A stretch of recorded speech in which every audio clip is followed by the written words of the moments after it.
Jésus allait faire à la montagne des Oliviers. Et chaque fois que Jésus allait à la montagne, quelque chose s'est passé après. Jésus s'est rendu à la montagne des Oliviers parce qu'il voulait aller prier. Jésus passait tout son temps dans la prière. Jésus s'est rassuré que je ne peux rien faire sans prier. Il n'y a pas d'enfant de Dieu qui peut vivre une vie chrétienne sans avoir une vie de prière. La vie de prière, c'est une force. La vie de prière, c'est une puissance. Quand un enfant de Dieu, même une vie de prière, même le péché, c'est loin de ta vie. Il y a des choses qu'on ne peut pas se séparer. Mais par la prière, ces choses se séparent de toi-même. Plusieurs de nous croyons que c'est le fait qu'on vient à l'église. Non! Venir à l'église ne suffit pas. Nous avons besoin, nous-mêmes, d'établir d'abord une vie de prière. Quelle est ta vie de prière? Toi, tu as une vie de travail, tu as une vie professionnelle.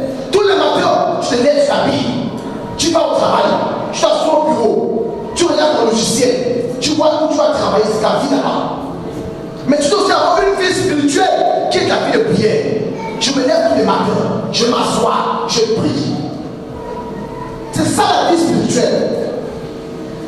Tu as une vie de prière et nous le savons bien. Vous qui vous savez que tous les matins, il y a des gens ici qui ne peuvent pas passer une journée sans déjeuner. Il y a des gens qui mangent 3 fois par jour, c'est pas ça? 3 fois par jour. Il prend le petit déjeuner le matin, il prend le déjeuner à midi, il prend le déjeuner le soir. Certains prennent même le goûter à 16h, comme les bébés. Quand il est jeune, il dit hey, le pasteur, j'ai dit à lui tout à l'heure, jeûne pendant 21 jours. Oh, ah bon, je vais jeûner pendant 21 jours. Parce qu'on est habitué. Oui, c'est bon, c'est une vie. Mais où est donc ta vie de prière? Et tu vas lire plusieurs portions d'écriture. La Bible déclare toujours Jésus à la montagne. La Bible peut nous montrer que la vie de prière, maintenir une vie de prière, c'est pas possible. Plusieurs ont commencé et ont abandonné en route. Je veux prier tous les jours à 20h. Je veux prier tous les jours à 21h. À 21h, tu ne vois pas, tu n'es pas là. C'est à l'heure à 21h que toute la famille est chez toi. C'est à 21h que tu te retrouves à boire l'alcool. À 21h que tu te retrouves avec des amis qui te prennent la trop. C'est à 21h que tu es sous la veille. Il y a des gens de leur vie. À l'heure de la prière, tu te retrouves en train de mener autre chose. Mais la Bible, quand la Bible nous parle, on dit Jésus alla à la montagne.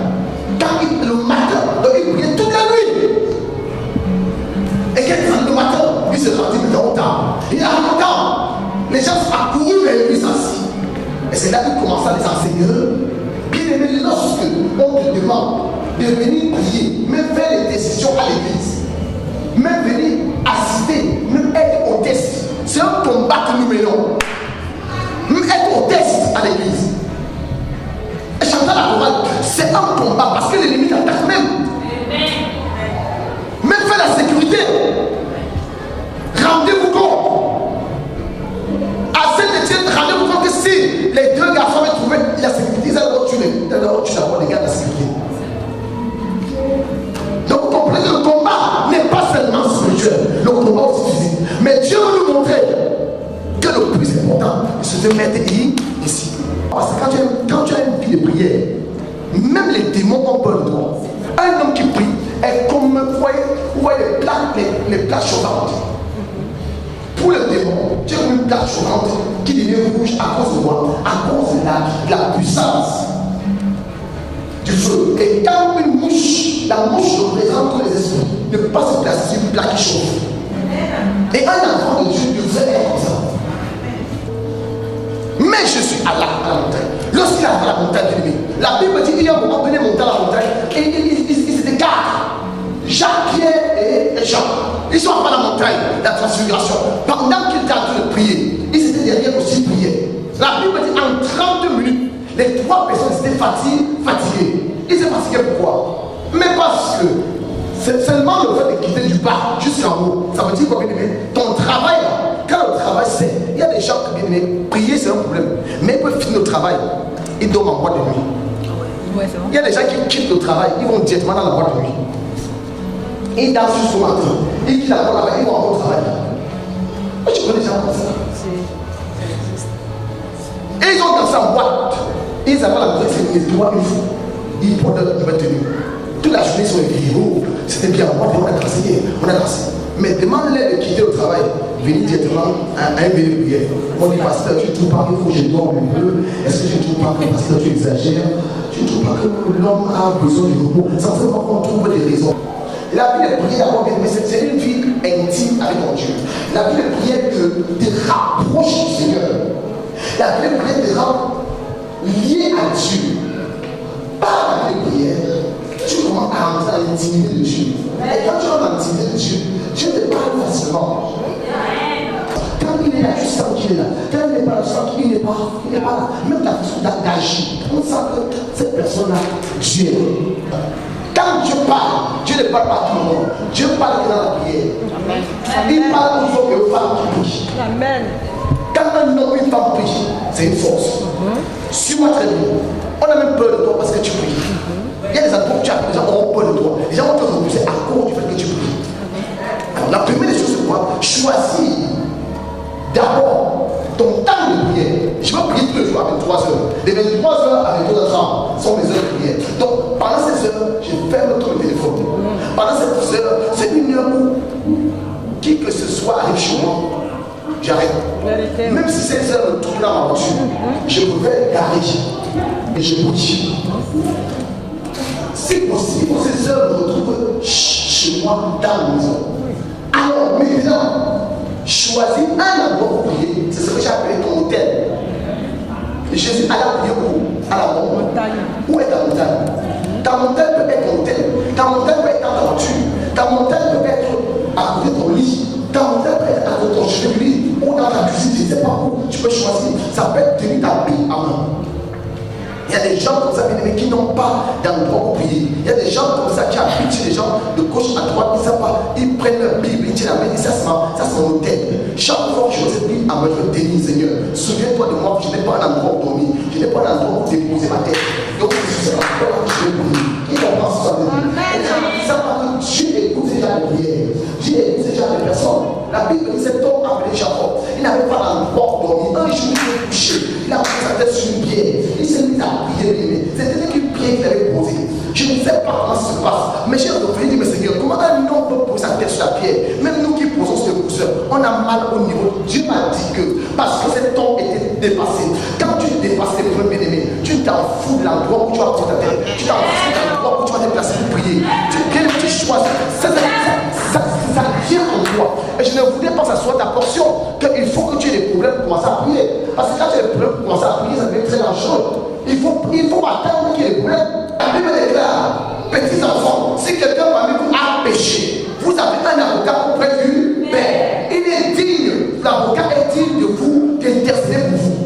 Mais ça ne veut pas dire que tu dois vivre dans le péché. Si quelqu'un, si, dis à ton voisin, dis à ton voisin, si tu as péché. Dis à ton voisin, si tu as péché. C'est pour ça qu'il t'a dit, je te donne le pouvoir de devenir enfant de Dieu. Il dit, tout ce que tu vas commencer à faire, ça doit s'accomplir. Il dit, tu commanderas aux démons de partir. Donc il y a certaines choses que c'est nous qui devons faire et non Dieu. C'est ça que Dieu, quand nous prions pour les malades, tu ne dois pas dire, Seigneur, je prie pour cette femme, Seigneur, je prie pour qu'elle soit guérie. Oh, non, c'est pas la prière de délivrance, c'est pas une prière de délivrance. La prière de délivrance, c'est pourquoi je commande à l'esprit de partir. Parce que j'ai le pouvoir de commander aux esprits de partir. Parce qu'il a besoin de pouvoir en nous. Parce que j'ai ce pouvoir. Et tu as aussi le pouvoir de refuser le péché. Tu as ce pouvoir aussi de refuser, de rester dans le péché. Tu as le pouvoir. Tu as le pouvoir de refuser, de souffrir. Tu as le pouvoir. C'est pour ça que l'homme appelé David pouvait encore dire que l'Éternel est mon berger. Je ne manquerai de rien. Et l'Éternel est mon père. Je ne manquerai de rien. C'est la Bible en anglais que j'aime. La Bible en anglais dit de Lord is my shepherd. I will not lack. Ça veut dire l'Éternel est mon berger. Je ne manquerai de rien. Il y a une autre portion qui dit the Lord is my shepherd. I will not lack. Ça veut dire si l'Éternel est mon berger, je ne manquerai pas. Il y a l'autre version qui dit if the Lord is my shepherd, I refuse to lack. Ça veut dire que si l'Éternel est mon berger, j'ai la possibilité, j'ai le pouvoir de refuser la pauvreté, j'ai le pouvoir de refuser la maladie, j'ai le pouvoir de refuser la souffrance, j'ai le pouvoir de refuser le mal. Si est mon berger, c'est la parole de Dieu. Tu dois te lever comme un homme. Tu dis que non, si l'Éternel est mon berger,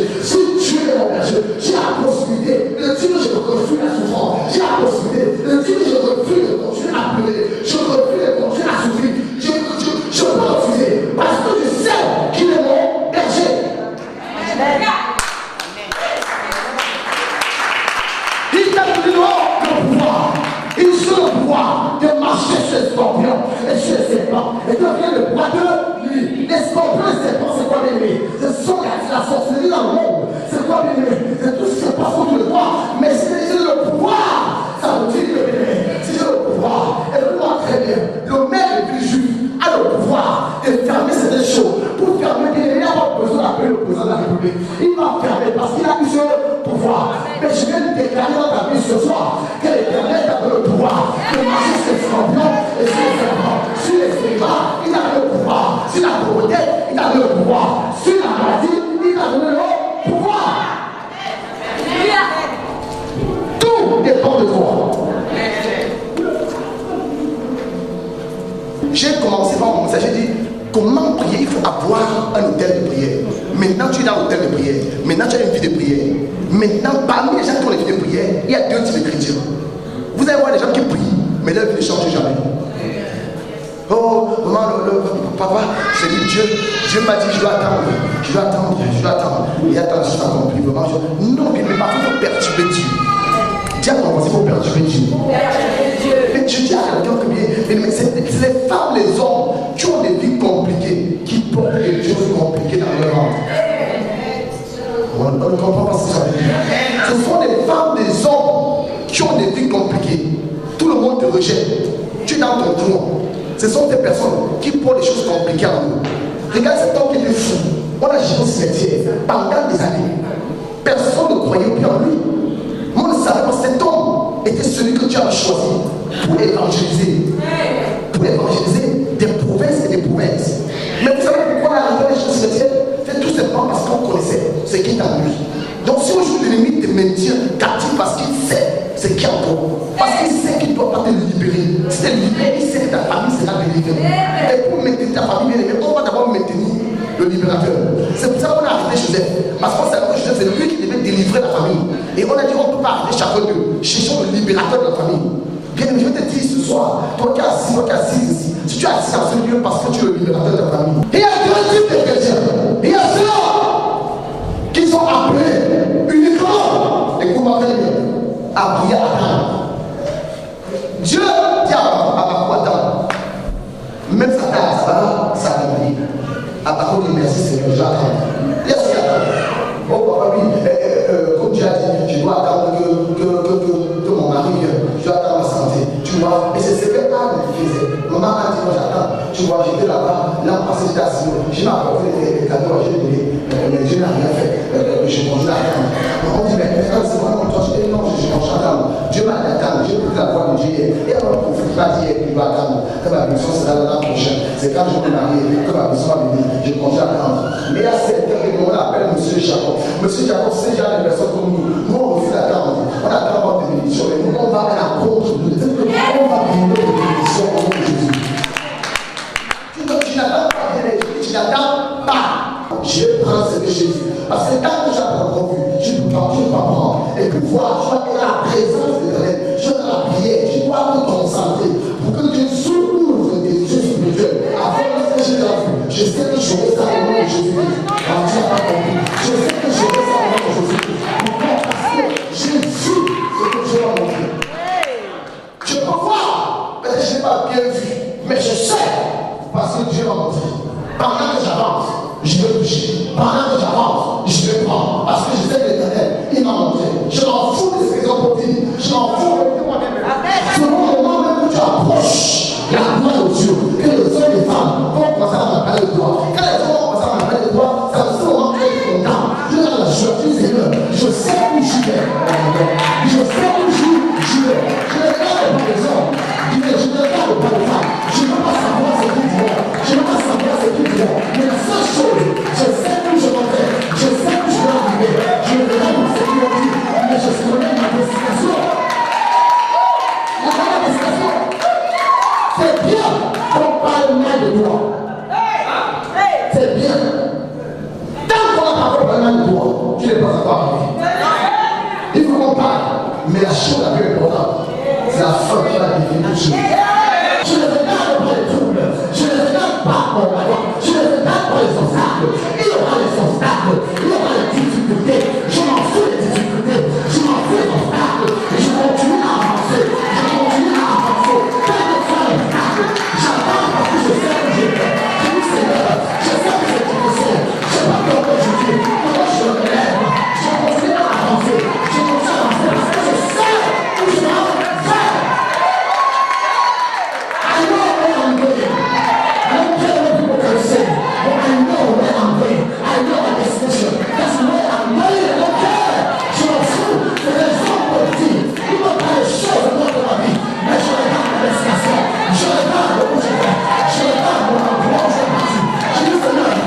destination.